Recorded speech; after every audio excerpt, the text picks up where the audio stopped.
Hello bachcho, let's see this question. So the question says the system shown in the figure is in equilibrium. Masses m1 m2 are 2 kg and 8 kg respectively. Spring constant k1 k2 are 50 newton per meter and 70 newton per meter respectively.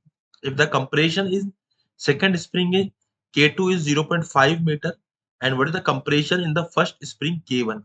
So k2 में अगर 0.5 metre दे रखा है तो k1 में कितना compression आएगा?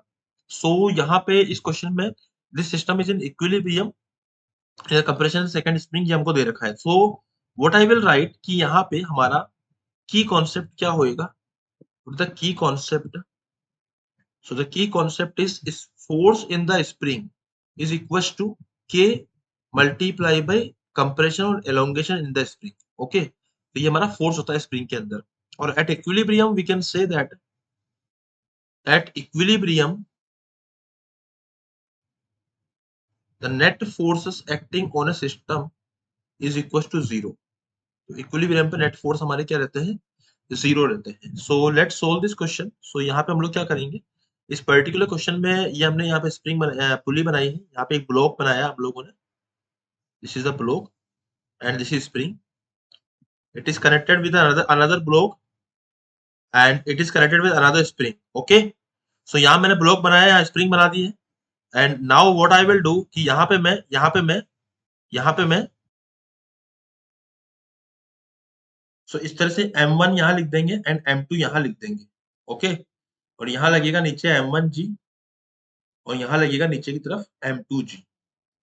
अब यहाँ बोला क्या गया है, कंप्रेशन द सेकंड स्प्रिंग. तो ये हमारी सेकंड स्प्रिंग, इसमें कंप्रेशन कितना हो रहा है? अब इसमें जो कंप्रेशन हो रहा है उसकी वैल्यू हमको दे रखी है, द कंप्रेशन वाज 0.5. तो यहाँ पे ऊपर की तरफ एक फोर्स लगेगा, स्प्रिंग फोर्स. तो उसकी जो वैल्यू आएगी वो आएगी k2 into x2. And what is k2? So k2 was given as 70 into x2 was given as 0.5. तो यहाँ जो फोर्स लगेगा वो लगेगा 35 न्यूटन. इसका मतलब जो मेरा m2g था उसकी वैल्यू 80 न्यूटन थी एंड यहाँ पे 35 न्यूटन ऊपर की तरफ फोर्स लग रहा है. तो टेंशन जो आएगा इट इज टेंशन.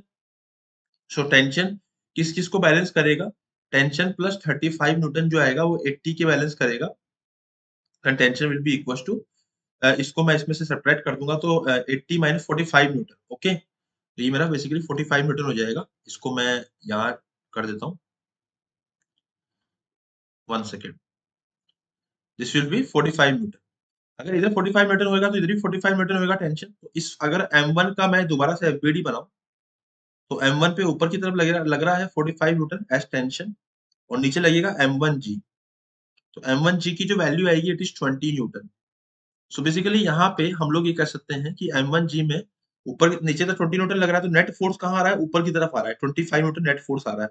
इसका मतलब स्प्रिंग इस पे नीचे की तरफ फोर्स लगाएगी और उसकी जो वैल्यू आएगी वो आएगी k1 into x1. सो जो फोर्स आएगा नीचे की तरफ वो इन दोनों का बैलेंस आएगा. तो ऊपर 45 लग रहा है, नीचे 20 लग रहा था, 25 न्यूटन आना चाहिए यहाँ पे. तो इसको लिख दूंगा मैं 25 newton by the spring force. तो स्प्रिंग का जो k1 है it is 50 multiply by x1 is 25. And इसको अगर हम सोल्व करते हैं तो जो x1 की वैल्यू आएगी 25/50 आएगी विच इज 1/2 विच इज 0.5. अब ये 0.5 जो आ रही है मीटर में ये एक्चुअल में मेरा कंप्रेशन नहीं है, दिस इज एलोंगेशन, है ना. दिस इज एलोंगेशन, क्योंकि एलोंगेशन क्योंकि ये स्प्रिंग नीचे खींच रहा है. नीचे तब खींचेगा जब स्प्रिंग एलोंगेट हो जाएगी. तो अगर मुझे इसी को कंप्रेशन के टर्म्स में लिखना है तो आई कैन राइट कि अगर कंप्रेशन ही पूछा है और मुझे कंप्रेशन के टर्म्स में लिखना है तो we need to change the sign. So we can write it minus of 0.5 metre. Okay, so x will be equals to minus of 0.5 meter and it is matching with option number 2. So option number 2 is my final answer. I hope you understood it well. Best of luck.